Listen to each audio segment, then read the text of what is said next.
என்ன பண்ணாலும் சரி மம்மிய திருப்பி அனுப்புற மந்திரத்தை கொடுக்க மாட்டேன். ஓ, நீ இந்த வேலையெல்லாம் கூட பண்றியா? என்கிட்ட நடக்காது. விடுங்க விடுங்க சொல்றல. வேணா சொன்னா கேளு. நீ கிடைச்ச மந்திரம் தேவையில்லாதது. ஏய், என்ன பண்ற? என்ன விட போறியா இல்லையா? பாவான பார்த்தா ரொம்ப ஆடுறியே. சரி தரேன், நமக்குள்ள ஒரு டீல் வச்சுக்கலாம். மம்மிய திருப்பி அனுப்புற மந்திரத்துக்கு நான் ஒரு க்ளூ தரேன். ஆனா இந்த மவுஸ் என் பேஜை கிழிக்காம இருக்கணும்.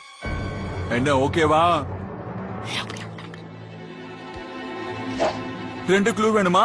கொடுத்து தொலைக்கிறேன். சரி, முதல் க்ளூ கேக்குறீங்களா? அத பாக்கும்போது